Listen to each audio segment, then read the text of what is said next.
let's move on to this table because we have a variety of things here that I want you to be sure to see, and I hope that they will not be blocked by these dolls in the front. Maybe I'll have little Googly lie down. Okay? Well, here we go. There's some wonderful Gebruder Heubach dolls in this auction, notable for size, and this one was one of my particular favorites. It's the Dolly Dimple model. And I think that her entire costume is so fabulous because she has the argyle striped stockings and the leather shoes, and they contrast with her cotton dress. She's a student, so she's wearing her spectacles and her glasses. And I'll turn this around, just leave it so you can just see how the costume is in the back. It's very, very wonderful. It's very typical schoolgirl of the 1915 period. Wonderful. And again, fabulous quality of bisque. Now, I have to talk to you about the baby. That is the baby gramophone. This is an extraordinary piece, made in Ohio about 1915 to 1923. Well, with this gramophone, I'm cataloging it, and I decided to start looking up, researching some of the recordings that came with it because I was so fascinated when I started looking at some of the titles. When the Red, Red Roses Grow, It's a Long, Long Way to Tipperary. There's a Long, Long Trail, both of those latter sung by John McCormick. Then a song by Over There by George Cohen. I started thinking, this is all World War I. What is this? And I went through and I had my granddaughter, Kinley Holbrook, made me a complete inventory of all of the songs and when they were first written, when they came out. Some of them there was no information. I love the one called Pass the Pickles. I think that's great. But they're not for children. They're people songs, and they were so nostalgic. I mean, I made her listen to me sing It's a Long, Long Way to Tipperary, which she made a note about it then, that this was sung about a British man longing for his sweetheart in Tipperary while he was in France during the war. So poignant. Now, here's the story. I wanted to play some for you here. The record player, the gramophone itself, is not functioning well. So that's not going to work. I thought, well, I'll bring them on YouTube, and so you can just hear what some of these songs are, just in case. Trust me, I won't sing for you.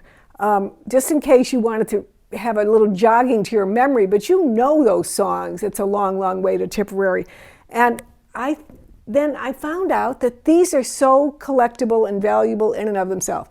I'm only telling you that because I went on a real nostalgia trip about this and found it very exciting. You get all of these, I think there's 32 recordings, Little Wonder recordings, and the Baby Phonograph, which needs some work on it. It seems to be intact, but I don't know. And we can get it to grind, but we don't want to put the needle on the recordings and ruin the recordings. So you have to hear them, and while you're researching that, go on YouTube channel, type in It's a Long, Long Way to Tipperary, and listen to the John McCormick recording of that, and you will have a tear in your eye, I promise you. Fabulous. That's the fun of collecting, the little surprises you come on that you didn't know you would. Okay, I've talked enough about that. So I wanted to point out to you that we have constantly this interest in what are known as the Great Pretenders. And that is what this doll would be. The Great Pretenders were the dolls made in Sonenberg in the 1880s that were designed to capture the French look of models that were very successful at that time. They were able to be made in Sonenberg area, to be distributed. They had much better distribution methods than the Parisians did, and hopefully capture that market, but produce the dolls at a lesser price. Only in the past 20 years have collectors started to pay attention to how wonderful these dolls. This is a fabulous example. This particular model, with her very beautiful, almost like mulatto complexion, very light amber, is modeled after the Circle Dot Brew. Very clearly, you can see it on her, and has her original body, and she's just a stunning, stunning doll. Very often we do not know who made these dolls because often they bore no signature or just a size number or sometimes even the word DEP. But one New York collector coined the phrase "the great pretenders," and I always thought it was great, and that deserves a book too, though somebody who's looking for a book to write. Now, going along, we talked before about the Lancaster rag doll, and I said I'm going to show you another category of doll that would be in the same type of thing. An organization or charity designed to teach needlecraft skills, but also to provide an income to women who had come on hard times. And that is the Door of Hope in China. We have, I'm only showing you, well, 5 counting the one on the shoulder, 5 of the dolls from the Door of Hope collection that we have in our upcoming auction. And I love the children. They're so, so rare to find. Door of Hope was founded about 1910 in China, and it was designed to help women who were destitute. They were brought into the charity where they were taught needlework skills, and they created these extraordinary costumes for these little wooden-headed dolls. And they are unbelievable. The particular collection we're selling at this time comes from a teacher in the Carolinas who lived in Hong Kong for many decades, and her particular pleasure when she was in Hong Kong was going and searching for wonderful examples of these dolls, and that's why she has these rare examples that you really do not ever see. Look at, I mean, the little caps and with the little tassels coming up, and look at this child. Look at the hair, distinct modeling of the hair. Some of these costumes I have never seen before. Very, very different. They have the little, look at the little faces on the slippers. Let me see if I can pull this tag back so you can see it better.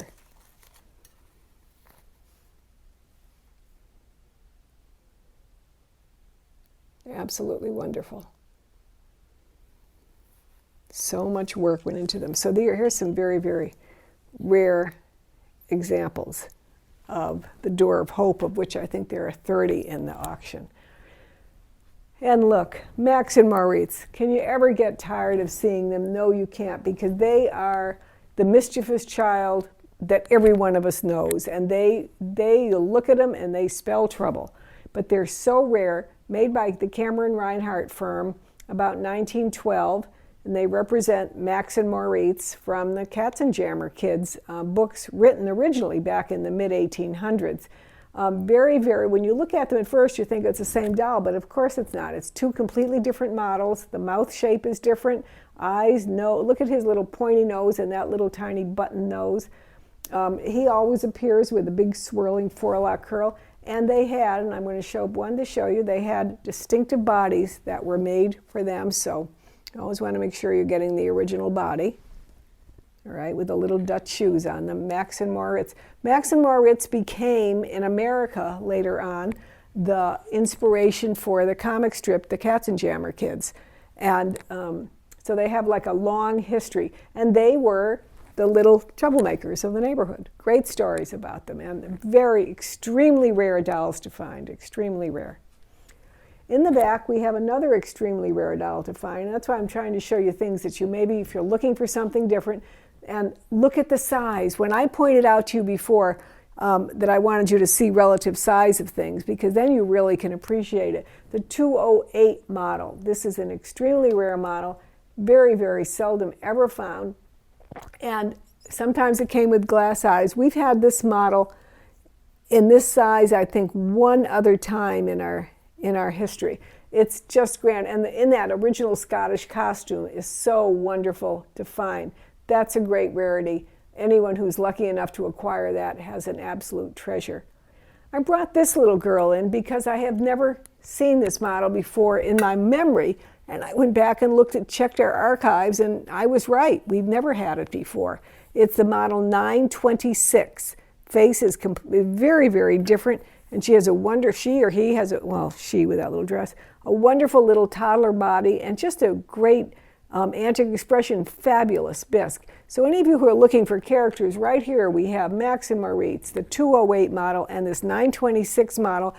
three great choices in different price ranges, and I think that, you know, any one of them would be an important one to add to your collection. I added this wonderful, we were talking about the Sonenberg dolls, and I brought in this beautiful black Sonenberg doll, an unknown maker. At first glance, it's very similar to Simon and Halbig, and that's what you think it is, but the doll is unmarked. So clearly she was made to appeal to the French market. Very, very luminous bisque. One of the things that collectors always look for in the black bisque dolls is to make sure the complexion is flawless, because if the black complexion has rubbed it all down to the white bisque, it's disjolted. It's jolting to see it that way. So you'll love to find that really fine, flawless, gleaming bisque. And behind it, we have some wonderful antique costumes in this auction, antique doll costumes. And I just brought in one to show you so you could get a little sense of the type of thing that there is. And let me take the hat off the hat stand as well so you can see the inside of the hat. And you can see the front of the dress. And you can see the back of the dress. I'll take the hat pin off so you can see it better. Just a fabulous, fabulous costume.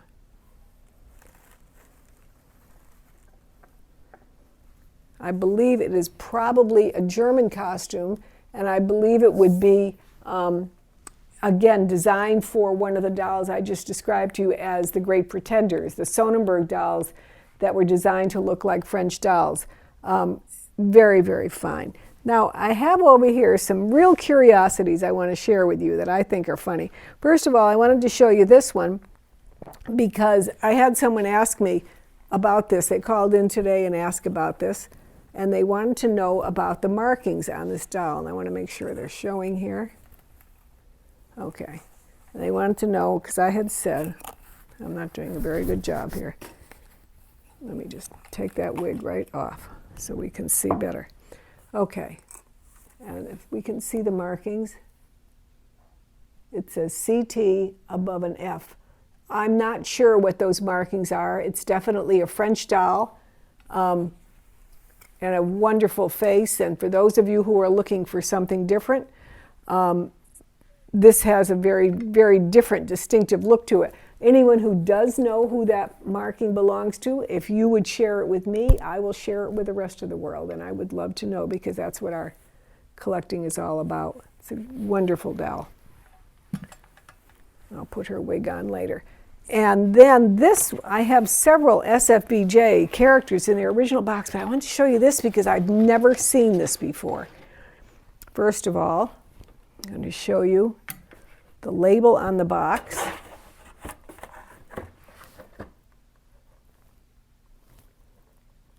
And the label is talking about the hair is entirely implanté. So the hair is implanted into the scalp. And now let me show you that on the doll. But I've never seen that label on an SFBJ doll. And it is called Le Bébé Rêve, Fabrication Jumeau. So definitely the original box for the doll with that label on it, because when you see the doll, you're going to see this. And you're going to see the hair cap with the hair implanted on it. Now, unlike wax dolls, for example, where the hair was actually implanted into the scalp, this hair is separately implanted onto a cap, which is then placed on the head. But very, very different, a very unusual type of look, and lending a very sweet expression to the doll. Then I wanted to show you, I think the Fleischmann Belbe Eden Bébés are very underrated. They made some stunning dolls, and I have this one as a really beautiful example with very, very lovely bisque, very unusual look, those dramatic large eyes, the mouth with a double row of teeth, very striking, very beautiful doll. You know, made in the late French period, late 1890s and into like the early 1900s. Very, very beautifully done, but a really unusual doll. And then their rarest model, and this is a very curious doll. There is a doll that is known in the Japanese market in Eden Bebe, that's called the Sawaka Doll. And this doll has all of the criteria of Sawaka Doll, but may not be. And it's a curiosity. It refers to a particular doll, the Eden Bebe, who has the deposed Eden Bebe, Paris, and size 9. I don't know if the camera can get down to the size 9. Eden Bebe, Paris 9. So the mark is correct for this desirable doll. The body is correct. It has the hinged leg body. We have shown it to several people who are knowledgeable about the look of this doll. And that's the thing. It's not a, there's nothing else on the doll except the Eden Bebe Paris 9. So it doesn't say a particular name of this doll. So it's more of a look or a sense. And their feeling is this is probably not the Sawaka, but I leave it to you because it has a stunning face and beautiful original mohair wig, original body, the correct markings. Everything about it is correct except perhaps it doesn't have the look. And that's, again, kind of for you to decide. And then I finally have this doll, which I am so excited about because when I first saw this doll, I just fell in love with it. And then I started to look at it, and it has, I'm going to see if I can find it here, an original label on the doll. Jean van Lanban, Paris.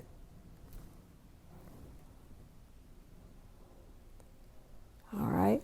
And the doll is so curious the way it's made. It's completely flat dimensional. As you can see, it has layers and layers of costume which give it the fullness. Look at the way the arms are made with the little brass hands, little pointed fingers, and very, very stylized painting of the face. Now,